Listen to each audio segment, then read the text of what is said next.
반갑습니다. 연말연산 강의를 맡게 된 최시영 세무사라고 합니다.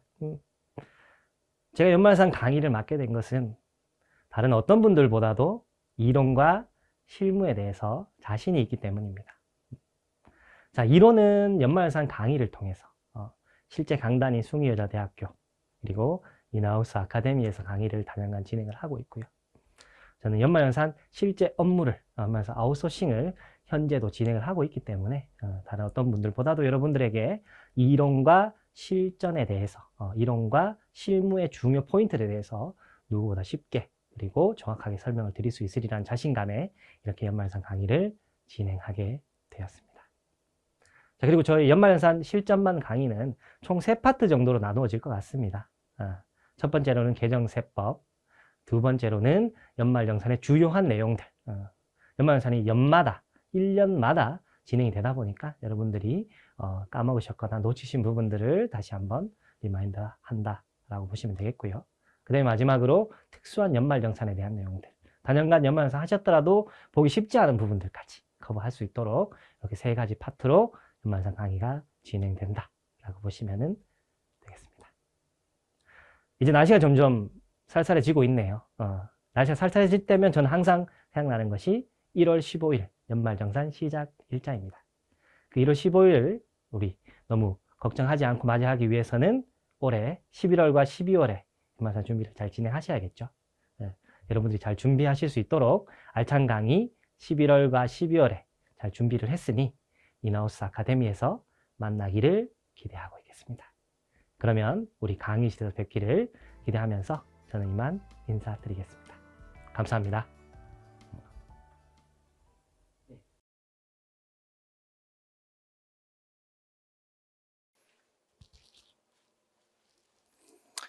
네, 올해도 연말정산 강의를 맡게 된 최시영 세무사라고 합니다. 네. 여러분 만나 뵙기 전에 우선 의료비 세액공제에 관해서 간단하게 OT 강의로 먼저 여러분들을 만나 뵙게 되었습니다. 의료비 관련돼서 간단하지만 여러분들 다 많이 아시겠지만 그래도 오늘 한번 새롭게 의료비 세액공제에 대해서 다시 리마인드 한다라는 마음가짐으로 들어봐 주시면 좋겠습니다. 자, 지금 보시는 것처럼 의료비 세액공제 공제 대상에 대해서 이렇게 나와 있습니다. 여러분들이 의료비와 관련돼서 가장 많이 잘못 오해하고 계시는 부분이 있는데 지금 보시면 이렇게 나와 있죠. 의료비 세액공제는 근로소득이 있는 거주자가 기본공제 대상 가족을 위하여 해당 과세 기간에 지급한 의료비 지급한 의료비에 대해서 세액 공제 대상이 된다라는 거. 요 부분을 많이 착각을 하고 계세요. 그러니까 본인이 지급하지 않더라도 본인의 그 공제 대상자로 포함을 시켜서 의료비 세액 공제를 받으시는 분들이 있는데 원칙상으로는 본인의 급여에서 그 기본공제 대상인 뭐 아버님, 어머님, 장인어른, 장모님이 되시겠죠. 아니면 시아버지, 시어머님이 되시겠죠. 그분들을 위해 지출된 금액들이 의료비 세액 공제 대상이 된다는 거. 그분들이 직접 그분들의 돈으로 지출한 금액이 아니라 우리 본인의 급여에서 나간 돈이 의료비 세액 공제 대상 금액이 된다는 점, 요 점을 잘 숙지를 해 주실 것을 먼저 첫 번째로 당부드리겠고요. 그리고 의료비는 여러분들 다 아시다시피 공제 요건이 그렇게 까다롭지 않습니다. 뭐 일반적으로 생계 요건과 나이 요건, 소득 요건들을 많이 보게 되는데 의료비 같은 경우에는 아픈 사람에게 내가 급여를 벌어서 지출한 금액에 대해서는 나이 요건이나 소득 요건, 아픈데 나이, 그 다음에 소득 같은 구분하지 않고 아프게 되시겠죠. 그래서 나이 요건, 소득 요건에 대해서는 별도로 따지지 않는다라는 거. 요거 다시 한번 기억해 주시면 되겠고요.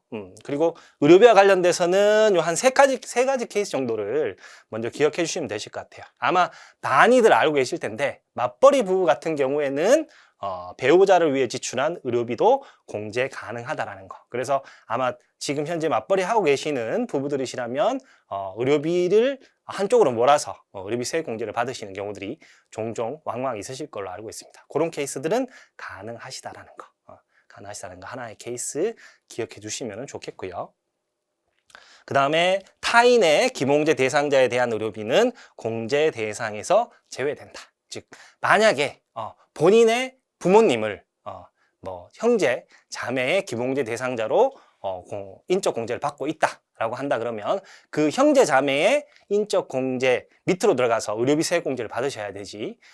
형제, 자매한테서 인적 공제를 받으시면서 본인한테 의료비 세액 공제를 받는다. 즉 소득공제와 세액공제를 나누어서 받겠다라고 하시면 그럴 때는 안 되신다라는 거. 만약에 형제자매 쪽으로 인적공제가 가셨다면 의료비도 형제자매 쪽으로, 그리고 형제자매가 부모님을 위해서 지출된 금액에 대해서만 의료비 세액공제가 가능하다라는 점 좀 주의 깊게 기억해 주시면 좋겠습니다.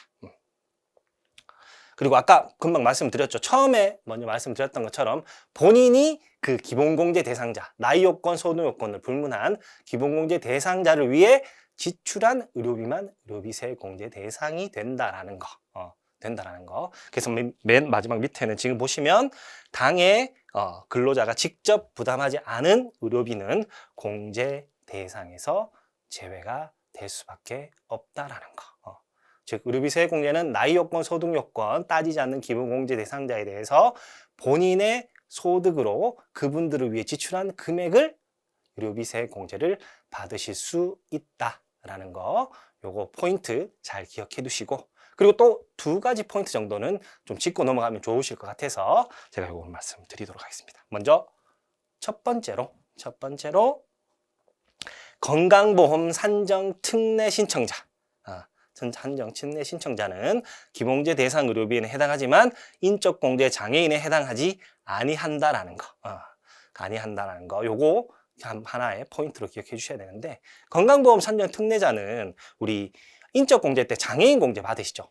장애인 유형 중에 세 번째 유형 중증 장애인, 중증 환자, 대부분은 암 환자이신데 그런 분들은 인적 공제, 장애인 공제도 받으실 수 있으시면서 아마 건강보험과 관련돼서 산정 특례자도 일반적으로 해당이 되셔서 기본 공제, 즉 본인 장애인 65세 이상자에 대해서 적용을 받으실 수 있는 부분에 해당이 되시는데, 요 건강보험 산정 특례 신청자 같은 경우에는 그 장애인의 범위, 즉 암보다는 더 많은 그 질병들에 대해서 산정 특례를 적용받고 있기 때문에 건강보험 산정 특례 신청서 등을 가지고 와서 나는 의료비 기본공제로 적용받고 장애인 공제도 적용받겠다라고 하시는 분들이 있다면 그때는 의료비 기본공제 항목에는 포함을 할 수 있겠지만 장애인 공제, 인적 공제, 장애인 공제 할 때는 적용을 받으실 수 없고, 뭐 장애인 증명서랄지 아니면 병원에서 받은 장애인 확인서, 증명서 같은 것들을 꼭 확인받고 공제를 넣어 주셔야 된다는 거,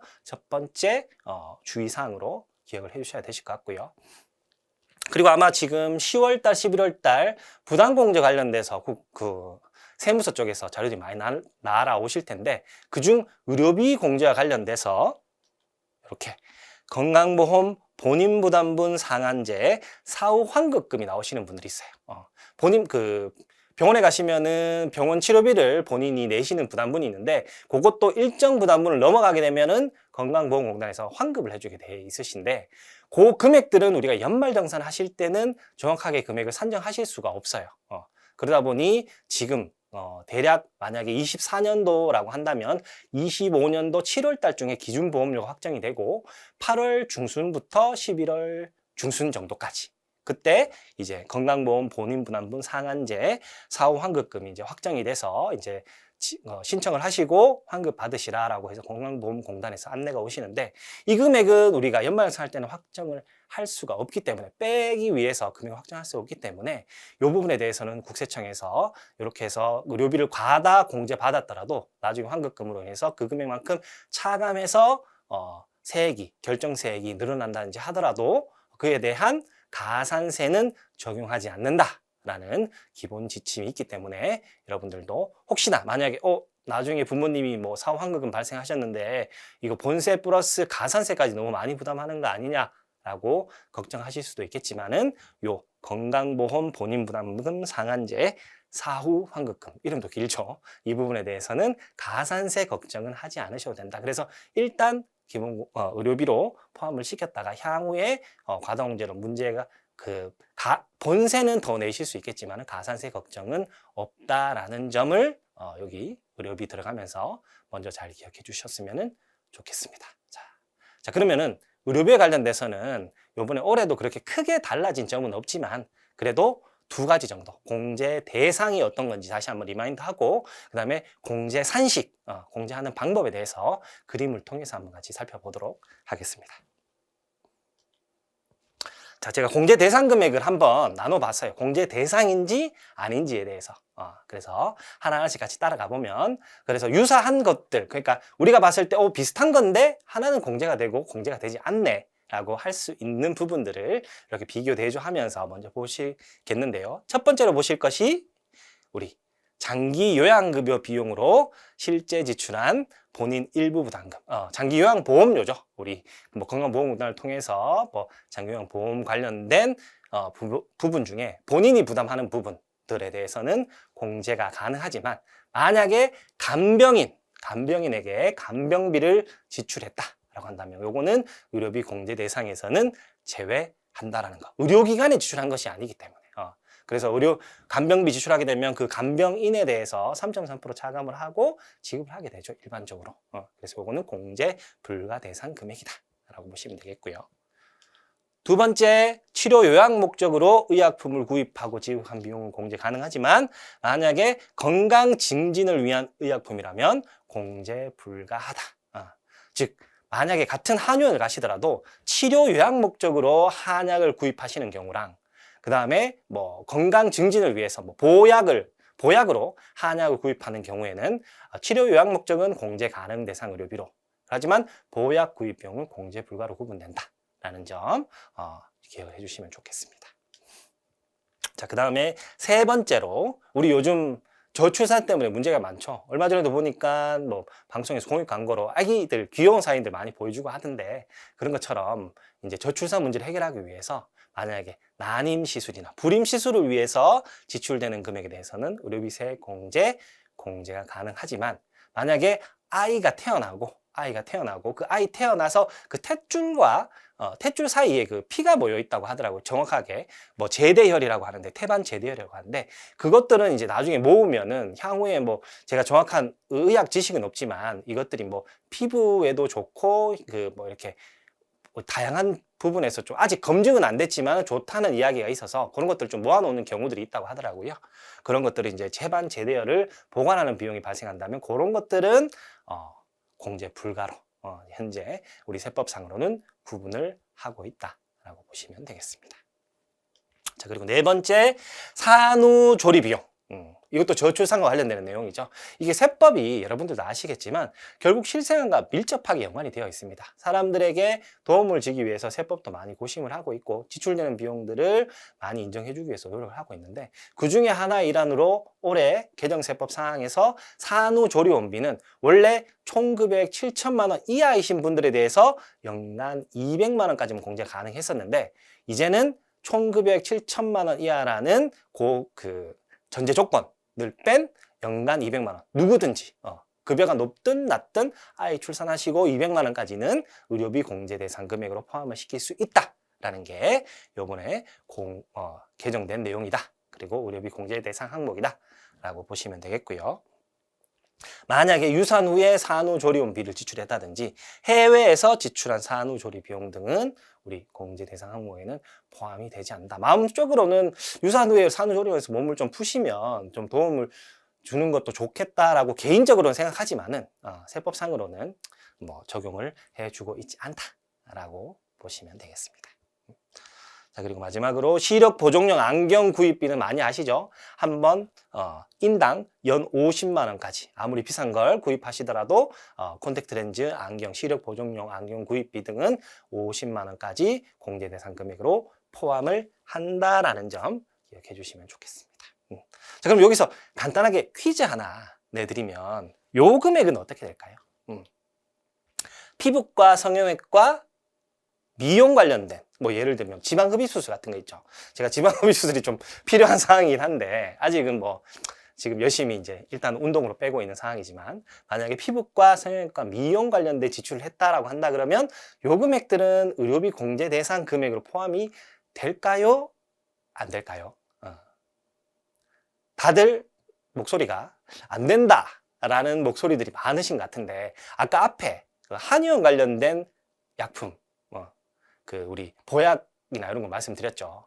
그런 것처럼 의료비라 하더라도 반드시 단정지어서 피부과에서 지출했다라고 해서 우리 그것을 의료비에서 제외한다라고 보시기보다는 그 의료비 지출 목적에 따라서 구분하는 게 좋습니다. 그래서 치료 목적이었다면 공제 대상 가능 의료비로, 만약에 치료 목적이 아니라 단순 미용 성형 목적이었다면 의료비 공제 불가 항목으로 나누는 게 좋겠다라는 거. 의료비 공제 대상 항목 꼭 뭐 A는 의료비 공제 대상, B는 의료비 공제 대상이 아니다 라기보다는 그 의료비 지출 목적을 좀 잘 염두에 두시고 공제 금액을 구분을 해주시면 좋겠다라는 점 말씀을 드리겠고요. 이렇게 해서 의료비들을 모으게 되면 여러분들이 계산을 하게 될 텐데, 그 계산 상식들이 보시면 처음에 봤을 때는 다 어려워요.